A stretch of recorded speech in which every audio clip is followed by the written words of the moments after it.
Public safety. Order. Motion to approve the agenda. I so move as presented.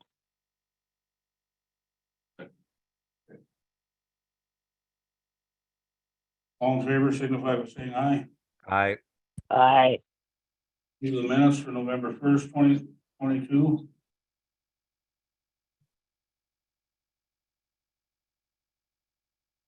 Need a motion? Second. One of you guys for a second to approve the minutes. Second. Motion made and second to approve the minutes. All those in favor signify by saying aye. Aye. Aye.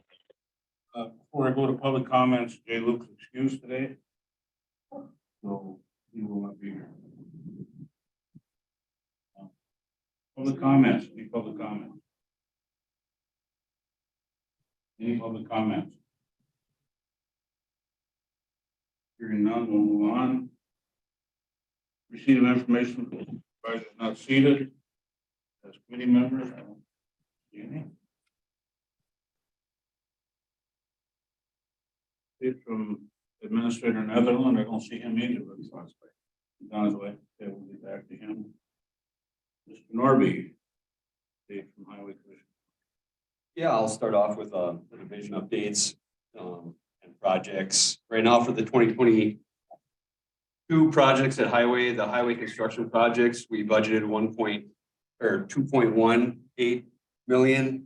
We came in at 2.1 million, so we're just under about 70,000 for total projects for the year, which is good. There might be a couple more costs, but we're under budget on those. The Sterling ATV trail, we were moving some stumps up there with a dozer last month. We started work on the bell tower at the museum. That work is in progress now.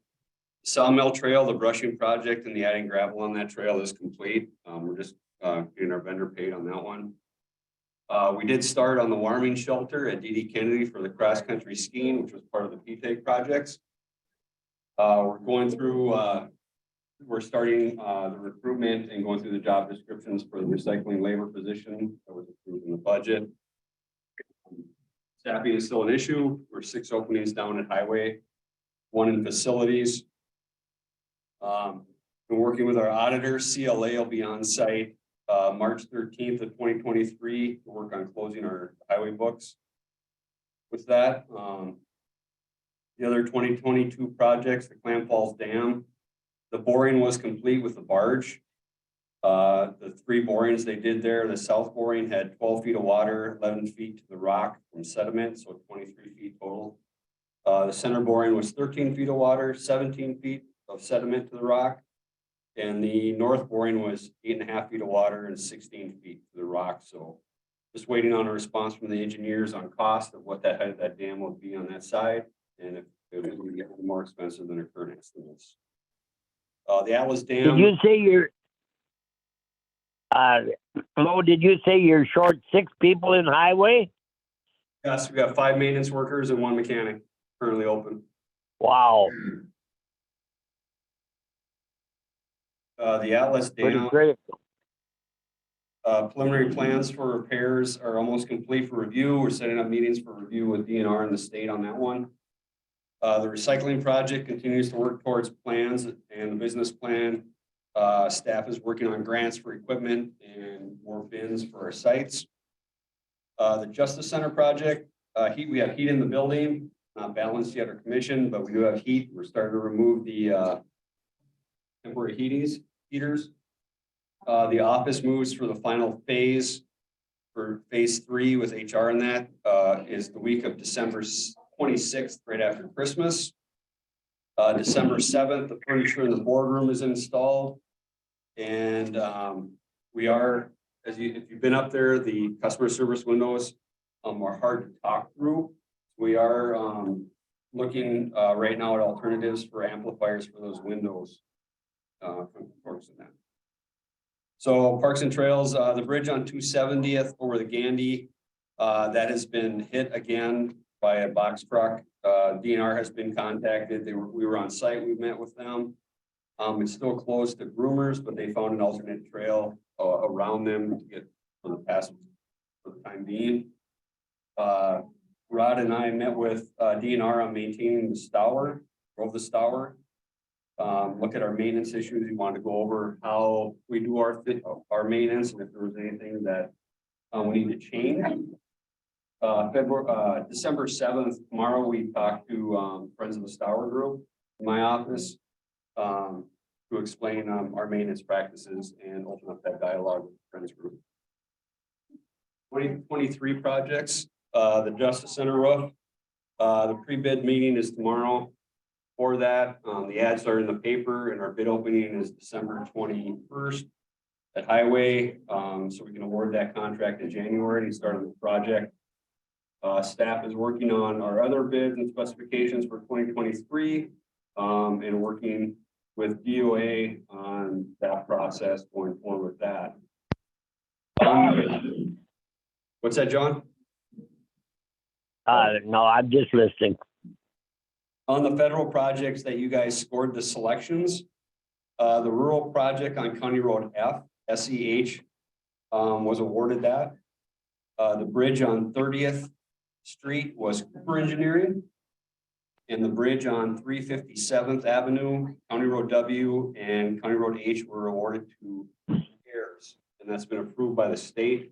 We're now opening up three-party contracts with them, negotiating their price for design. So that's moving forward with all those and setting the meetings on those. And then we're waiting on the state agreement for County B still to put that one out for solicitation for engineering services. Hope to have that one going out here in the next month or two. And then right now at the meeting here, I have Rod, Polk, facilities manager. Josh Phelps, my operations manager for highway, is coming back from commissioner's training right now. So you'll be seeing more of them at the meetings as they're going to start presenting their major accomplishments as they go through each month here. Mo, who was the middle contractor of the three bids? It was SEH for County F and Cooper for 30th Street Bridge in Clear Lake, and Ayers got the rest of them. I got it. Thank you. And that's the project updates on that, Mr. Chairman. The sawmill driveway easement discussion on B. This is on the sawmill trail. This was in your packet showing the easement, the sawmill trail, and the two driveway easements going across. The one on the bottom is existing. When they approached us on getting access across the sawmill to get access to a property, talk to staff and work with Bob's team on this, and Bob, the best way to accomplish this was to approve an easement to go across the trail. So we have it documented with a survey on what the legal limits are. And we did include the existing driveway in there. That's why there's two in there. So what we're looking for the committee is to agree with granting the easement to get access to the property on the east side of the sawmill. So they're not abandoning their existing, they're asking for additional. It's separate properties. They sold the property, so it's access to a new property.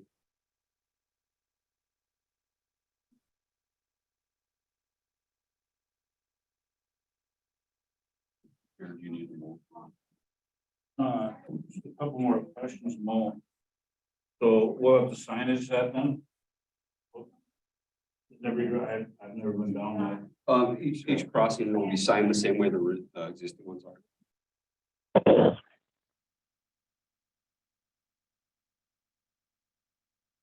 Any other questions before we take a motion? Mo, is our December meeting going to be in the new boardroom? No, No, John. It'll be here, John. Oh, okay. I'll be home for the December county board meeting. Any other comments or questions before we make a motion? Yeah, this is CJ.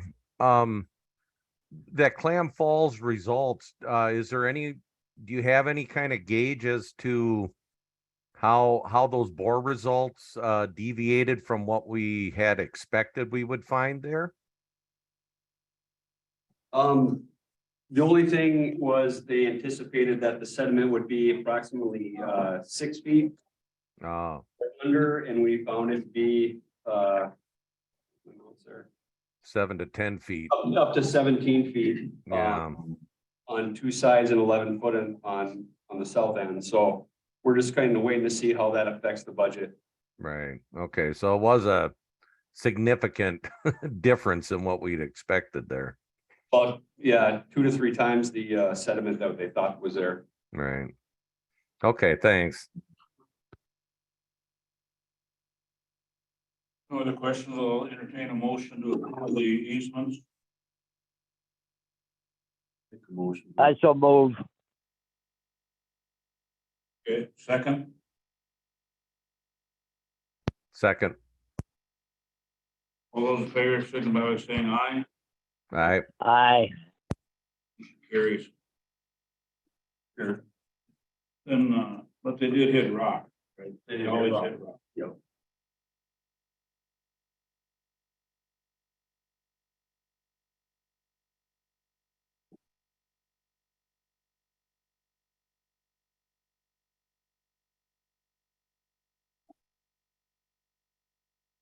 So we'll move on to number 8 and, what the real address number is. All right, thank you, Mr. Chair. So the county's first rural addressing ordinance went into effect in 2019.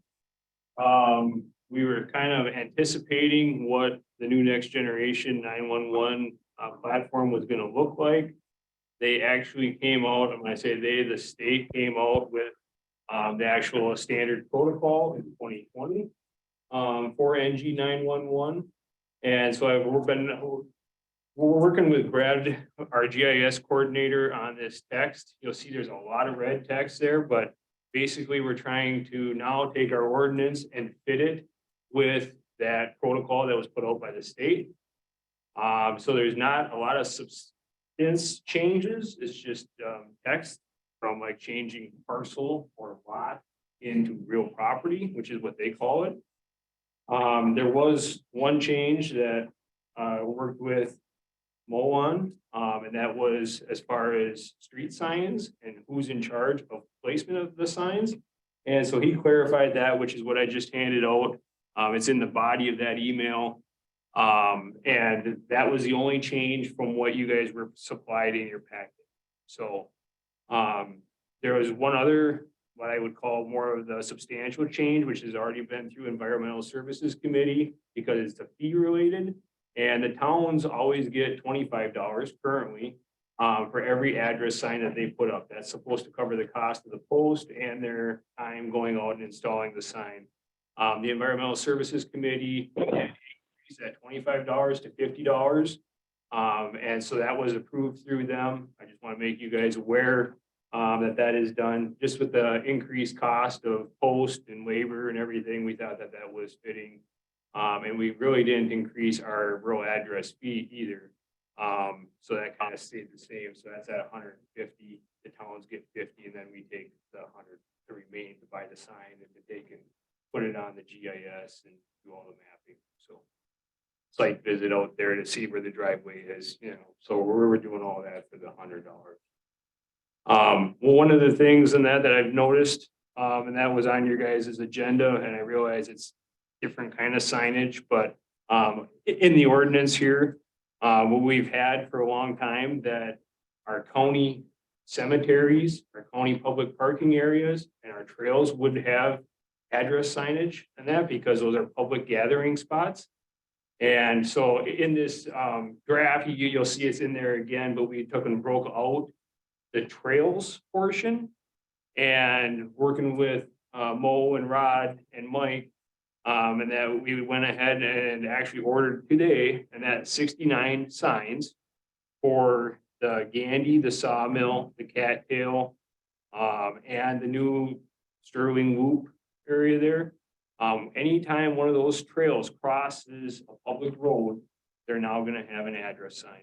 So anyway, so that's kind of, we were talking about doing mile markers and how often do you need a sign? But there's about 69 of them and they're pretty common. So the only areas that are not gonna have those signs, though, remember, we don't have addressing authority within the incorporated villages and cities.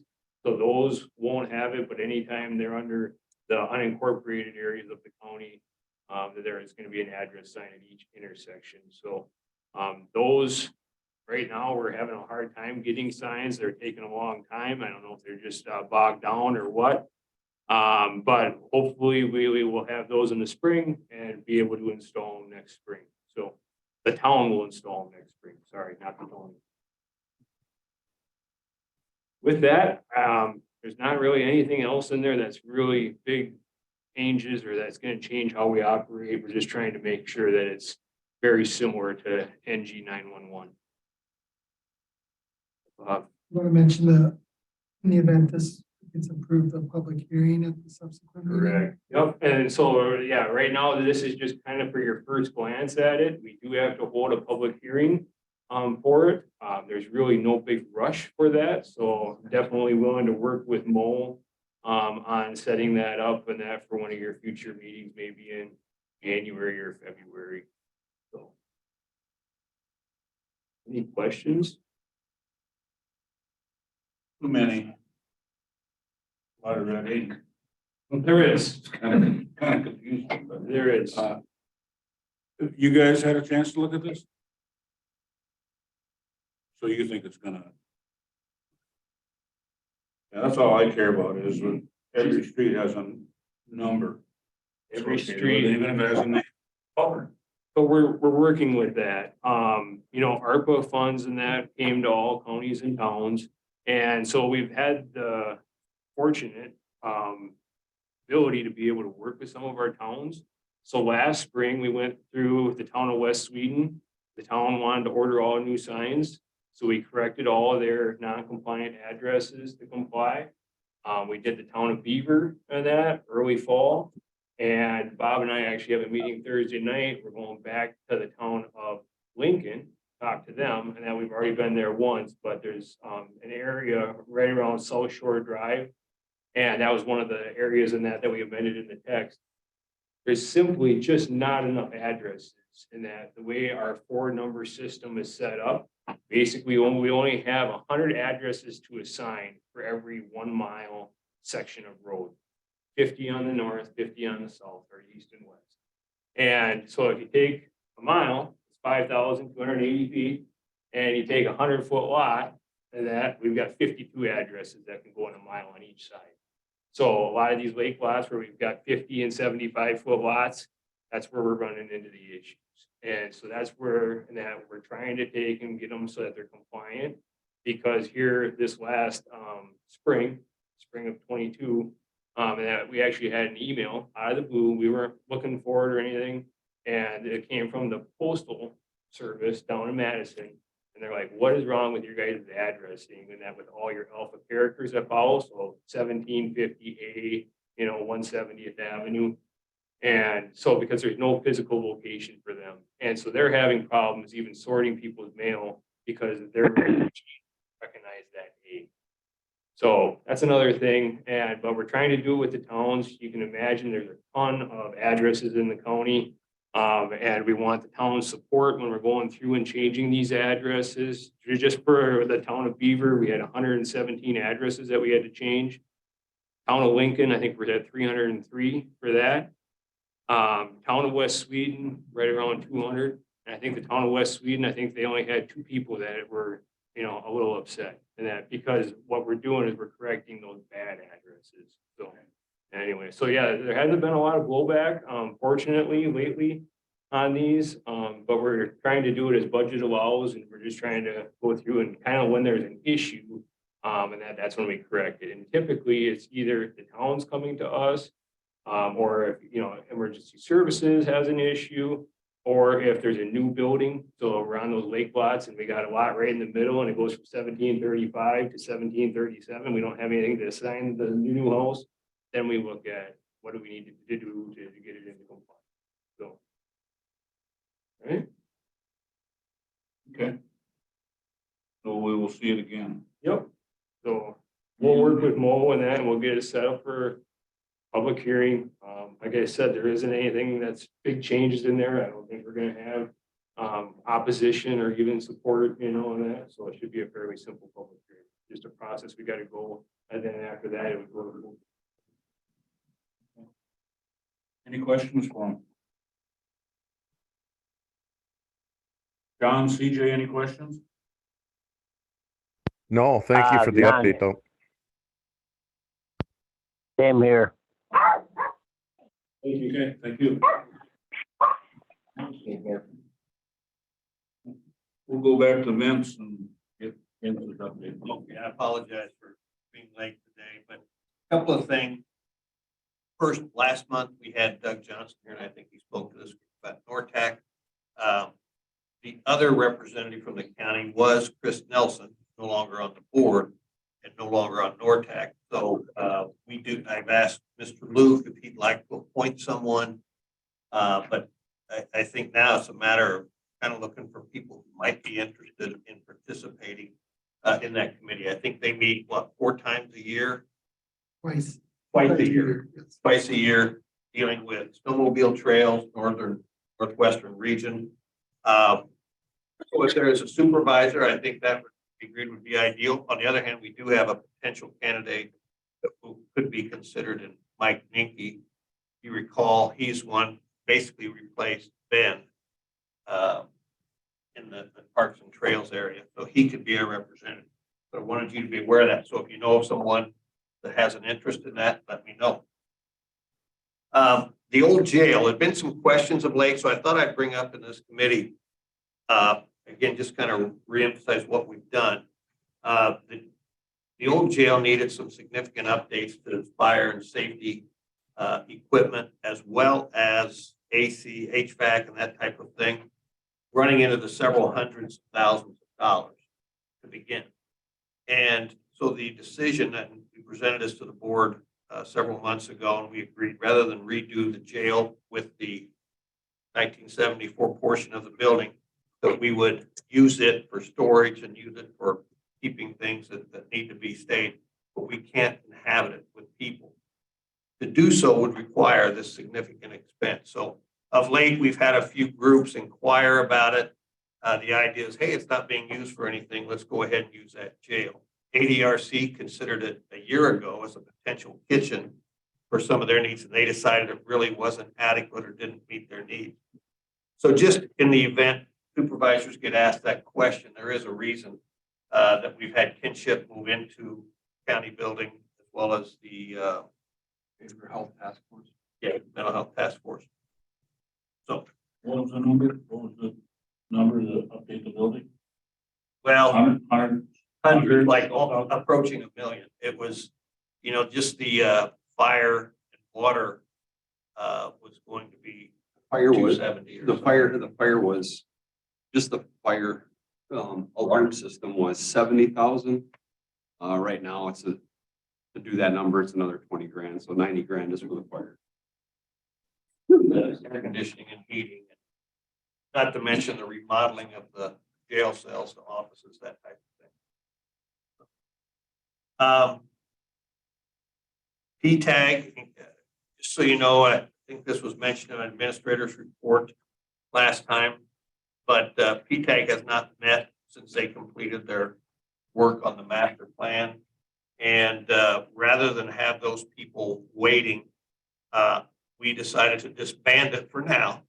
About half the group had asked to be off anyway, and then the other half just said, hey, I'm available. So we disbanded it. I wrote them a nice, just a thank you and appreciate the great work they did. And, but we would be in touch if we ever go back to them. But the Environmental Services Committee is aware of this, and they are obviously the decision makers when it comes to that first stage of Parks and Trails decision. That's all I have. Any questions for Vince? Thank you. You're a block, then you're up.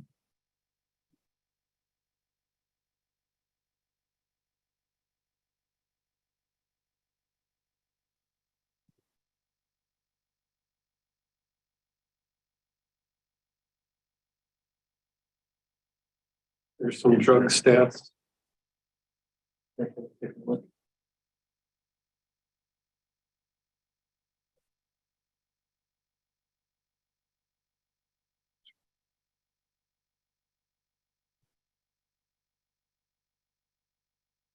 So we're part of a drug task force involving Pierce County, St. Croix County, and Polk County.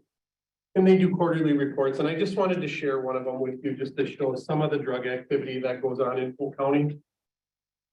As you can see, there was 62, this is the quarterly results, July, August, and September. So for 3 months, 62 felony arrests and 36, so 98 drug arrests in those 3 months, which is over one a day. Just some of the activity we do. Interestingly enough, they break it down even by what day is the busier day for our drug arrests. So it seems like Wednesday is a popular day to be caught with methamphetamine in Polk County for whatever reason. I want to point out that in that 3 months, we seized 1.1 pounds of meth, because 504 grams is over a pound. A pound of meth is a lot of methamphetamine. When we find meth, it's usually in just small, very minute amounts. So collectively, it adds up, and that's a big impact. I always, when I see a pound of meth, I think of the dysfunction that goes along with that much methamphetamine. So getting that off the street is making a big difference in families and the chaos that is associated with that drug. 2.7 grams of fentanyl. We are seeing an increase with fentanyl arrests. That we do have it here. In fact, we had one particular case that we used up half of our decontamination supplies dealing with the vehicle and the person that had the fentanyl.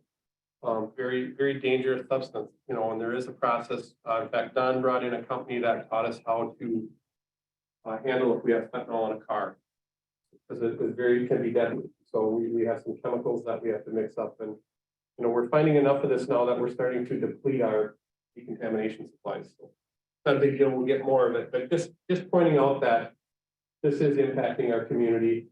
It's easy to hear about it on TV, but it actually is here and it is in our backyard. As you can see, meth is still the main illegal substance that we deal mostly with here. We seem to have a lot of meth.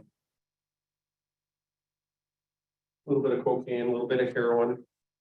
But heroin is not prevalent and never has been here. Methamphetamine is the prevalent drug. So I just wanted to share with this is just a snapshot of a quarterly report that our drug task force puts together. And it just tracks their activity. And I got to say, we have really good results with our task force. They're hardworking people. We get a lot of activity. And with that, the jail, where there's some issues going on, I want to just share with you with the jail. On the 31st of this month, we lose the cable TV back there because we have cable through Lakeland. They're stopping that service. So we're looking for alternatives. And right now we get by paying $276 a month for cable. And I know everyone's thinking, well, why do the inmates need cable TV? Well, county jail time is harder time to serve than prison time because there isn't activities. There's not a yard, there's not recreation, there's your jail cell. So the TV is something that helps pass the time. And we don't have the lavish cable system. We don't have 1,000 channels back there, but you know, you have to do something to keep the time occupied, and that is a benefit to the inmate. And happy inmates are less aggressive with staff and all that. So we want to see this continue. We've been exploring some options. Satellite TV would be a $5,000 hookup fee and then a $450 a month charge. So we're kind of ruling that one out because it's going to double our costs, and then there's an activation fee. So we're still working on that. We've got some time to get that result. The other thing, and I don't want to get into the specifics because we are going to negotiate, but our jail contract for food service has approached us and asked for an increase because of inflation and the cost of the materials for food, the cost of the food, they're losing money. And we're not surprised by this. If you go to any restaurant right now, you can see how much more it costs to eat out. It's no different with the service in the jail. We don't want to go backwards on the quality. We've had these issues. We've got the quality of the food up to where we think it's sufficient, and we don't have as many complaints about the quality of the food. So we want to stay, again, we're responsible for 80 to 100 people back there to to feed appropriate meals. And this food company works with a dietitian as well, and they consult with us, and we have a menu that meets all the requirements of DOC. But just so you know, it's frustrating that budget season is over, and now they approach us and ask us to negotiate. So Don and I, Don Wortham, Deputy Burrows, and Captain Leckman, we've been in meetings with Summit, and we continually will have the meetings and hopefully come to a resolution. So we could be looking for an increase in the cost of the jail functions because of the inflation of the food. We have some promotions going on right now. Captain Dale Hall has submitted his letter indicating he's going to retire in February. So we're in the process to find a captain. That'll be an internal position that gets filled. Staffing issues, we still struggle. It's not gotten a little better. In fact, I've learned possibly some people that have left are looking to maybe come back now. So that's encouraging when we hear that. That sometimes the grass isn't greener on the other side. Fatals in the county, I don't even want to talk about it, but we've had 4 this year. We're doing well on fatals. Hopefully we get through the first of the year and we have a low year. So hopefully optimistic on that. Highway safety's looked really good this year. Finally, I just want to touch on that. You know, we got ARPA money to the tune of about $350,000 for that additional radio tower where the city of Taylor's Falls allowed us to use their water tower. We put the equipment, we shared some equipment with Chicago, and that is operational now. And so far the testing has been fabulous. The fire pages are working, the portable radios are reaching out. So that's been up for just a couple of weeks and we're seeing some very positive things with that. Now, the leaves are not on the trees. That's one thing we'll have to do some more testing in the spring.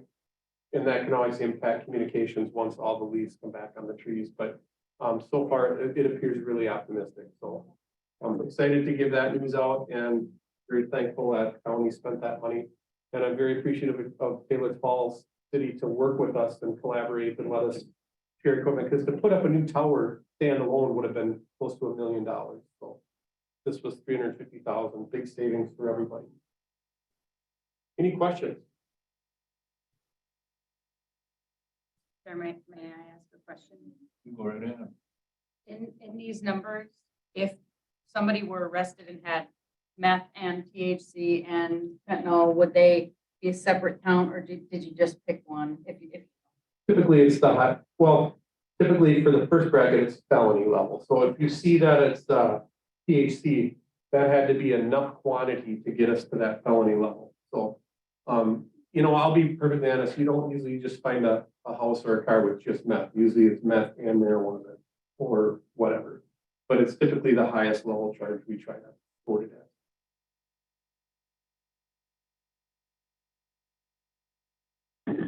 Sheriff Walk, is the investigation on the jail facility complete? Almost. It is. Fatality, I meant. There's some toxicology stuff that still takes a while to come back, so it's not totally complete. I did notice you don't even list, and I'm sure it's a good reason, opioid, because it's a prescription drug and it's legal to have. Yeah, and it depends. Occasionally there is a case within it. Just in this 3-month period, they might not have encountered it, but we have done where there is some prescription drugs being sold illegally.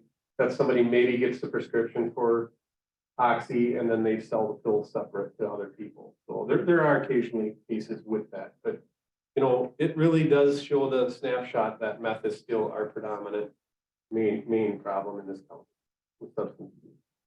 Alcohol is another element. This is just the drug unit doesn't work with alcohol cases. So this is a snapshot into the narcotics. Any other questions? Thank you. Great, thank you. Supervisor Rowley regarding the Polk County ATV, UTV ad hoc. Okay, Danny might have to help me on this, but I wasn't sure on some of the restrictions or whatever you call it, because all I've ever heard on snowmobiles is they don't start until there's 6 inches of snow. Well, and today, found out. You still have to have 6 inches of snow, but they can't be open till 12th of December. Because the doe hunt has to be concluded. And that is Sunday. And they can be, if there's snow, they can be open. They talked about, the council has a meeting Thursday, and they're looking at, just because it's close to me, frozen ground for ATVs on the Gandy and the Cattail Trail. And when that's gonna be open, and that's not determined yet, I guess. It will be soon. Yeah. Thursday. And then I guess the last thing I want to say is it was an absolutely excellent meeting today. And there's such a nice dialogue between the county and the council and the clubs. It's just, I don't think we had this before. And it's just working. So far, I see it working. Get some of these things decided and talk through them and work ahead. Thanks for your work, Doug. Couldn't quite hear John. He said, thanks for your work. Thank you, John. Any questions for Supervisor Rowley? Okay, thanks, Doug. Update from the CJCC. I'd be happy to provide that. Melissa isn't here this afternoon, if that's all right. Some sort of the counterbalance to the sheriff's report. Right now, we've got 28 folks this past month in diversion programs through CJCC. A couple in substance diversion, which is really math. IDIP, which is folks with OWIs, DWIs. First time offender, in IDIP, we have 13. FPO, first time offenders. That's where we try to get people out of the cycle. We've got 2, and then in treatment court, before our most recent graduation, we had 11. We've graduated 3 out of treatment court, and thank you, Chair Warndall, for attending the ceremony afterwards. It's always great to see supervisors there. It was a great time to see 3 people reintegrated into this community that have had significant difficulties with law enforcement, mental health issues in some cases. Folks. We graduated 3. Judge Tolan called them the Mount Rushmore of treatment court because they're really outstanding. We hope to bring 4 people into that program around the first of the year, kind of keep it back up above 10 or 11. Last bit of information I've got on this today is that our case manager for treatment court, Ann Anderson, is sort of, well, she's leaving us, but it's for a very good reason. Her father was a veteran services officer, and she's wanted to do that for a long time. So she's going down to St. Croix County to be a veteran services officer. We wish her well, but we're going to miss her. She was a great case manager.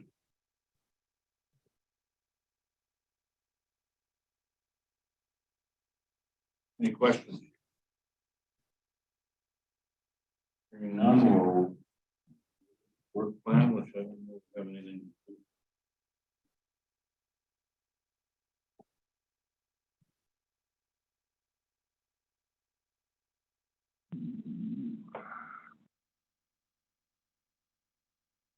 I suppose we're gonna have to rule on the driveway things. Would that be the address system? But I mean, I guess we just take that into account. Time sensitive.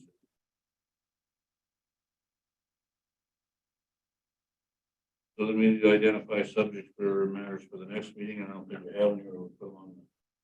Unless somebody has something. Certainly be given updates on all those projects. Extremely busy for the next decade or so. How many bridges? 5? 6? 4 more bridges. 4 more bridges. And then 5 would be. 5 would be. We've got the recycling center finishing up the building over here. The dam. Mo's got quite a few irons in the fire. No. Motion to adjourn. I so move. Here's the second. Second. All those in favor, signify by saying aye. Aye. Aye. Adjourn. Oh, no.